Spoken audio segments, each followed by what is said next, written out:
know, the topic here is, has the love cooled? But as one Israeli general told me, he was in charge of the West Bank, that it's not possible to make love without friction, as we all know. So the answer is no, the love hasn't cooled. But it's important, I think, to recall that tension has existed in the US-Israel relationship from time immemorial. It was true of the reassessment in the Rabin-Kissinger era. It was true of Shamir and Bush over that issue, what was it, settlements? It was true of Clinton and Netanyahu when Bibi was Prime Minister the first time around, over settlements again, and peace process. Most of the tension in the relationship has been about territorial issues, but it's also been about other things as well. In the Bush administration that Elliott worked in, there was a huge fight over technology transfer. It didn't get a lot of attention in the press, but it was a very real friction.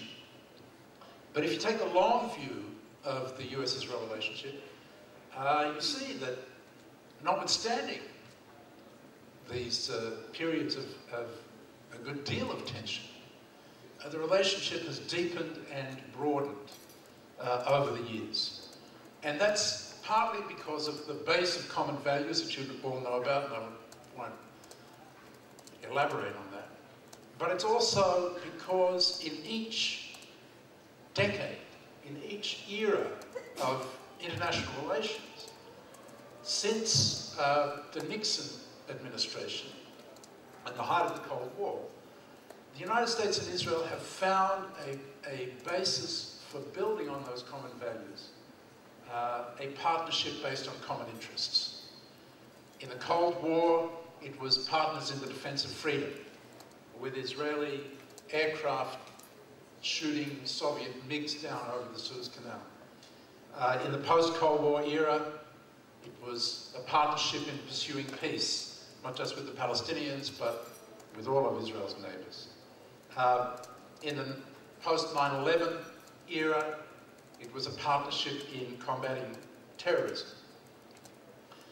We're now in an era which can be described as a period of flux in the international arena, and a new emerging global order is coming about. The rise of China, the rise of India, the decline of Europe.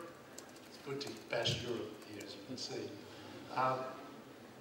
Problems with the United States, and with these new actors emerging, there's an attempt to develop a new global order.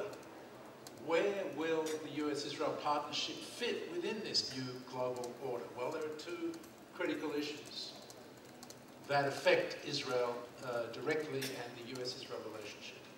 The first is Iran.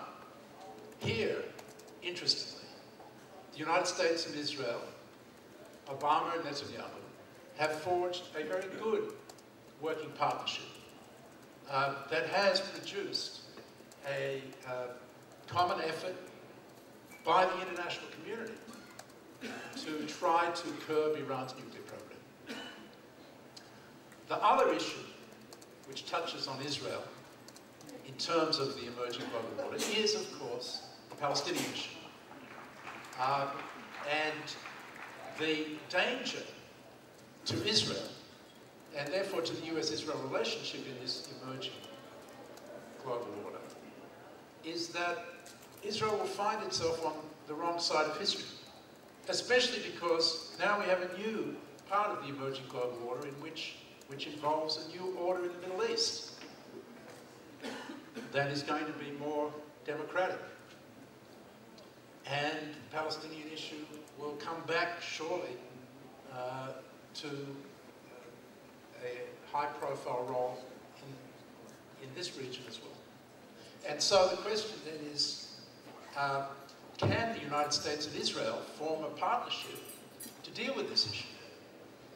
And that relates to the question of what happens in the next few months, because the answer up to now is no.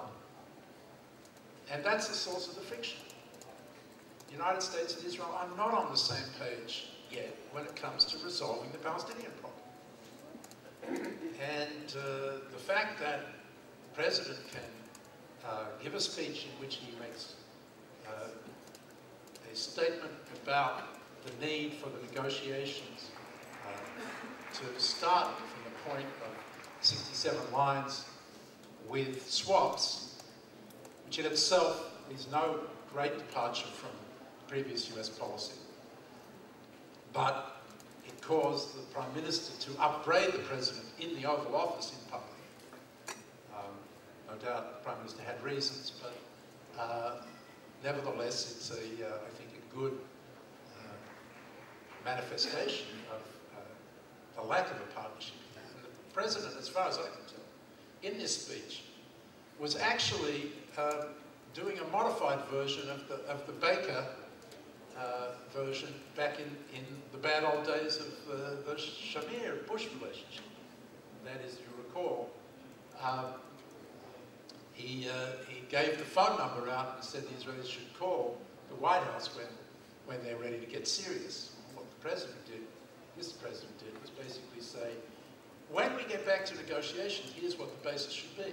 But you'll notice there was nothing in the speech that tied it to any kind of mechanism for resuming negotiations. Best I can tell, the President has decided there was no point, that nothing could be achieved with this Israeli government and this Palestinian leadership, and therefore, second-term work. And that was essentially the message. You guys, come back to us when you're serious. What's interesting about what happened next is so typical of what we see in the Israeli-Palestinian conflict, is that it's such a zero-sum game that if Bibi Netanyahu is bellowing in the Oval Office in protest, Abu Mazen concludes there must be something good in what the President had to say. And he's now come back, as I understand it, with a willingness to engage in negotiations based on what the President said. And he is no longer insisting on a settlements freeze before negotiations can begin. The question now is whether it's possible to launch a negotiation based on what the President said, and whether the two sides are willing to begin negotiations on that basis. And that, in fact, is going to be tested now. Whether they can find a formula for getting back to the table is going to be heavily influenced by the fact that there is this train wreck coming in September. I must say this is rather peculiar for me, because Israelis, as far as I know, have never considered what happens in the UN General Assembly a cause for concern, the famous Shmum. So why exactly people are panicking now, I don't quite get, but they are. And there is a real concern that Israel's isolation and delegitimization will be seriously reinforced by what happens in September at the UN General Assembly. And that has to be a problem for the Prime Minister. It's a problem for the President as well, even though he doesn't exactly embrace the idea of starting negotiations again, because he thinks that nothing good will come of them. He can't stop what's going to happen in the UN without negotiations. And why is it a problem for him? It's because he's trying to get on the right side of history in this part of the world with the revolutions that are taking place in the Arab world. And he's already said that if it comes to a UN Security Council vote on Palestinian membership in the United Nations, he will veto, thereby putting him very much on the wrong side of history at a time when America's position in the Middle East is quite fragile. And so he too needs to find a way to head it off. And I would argue, but I don't have time, that Abu Mazen does. So in terms of the question, what happens in the next few months, I think that there is a better than even chance that the United States and Israel will find a way to establish a partnership in terms of relaunching the negotiations.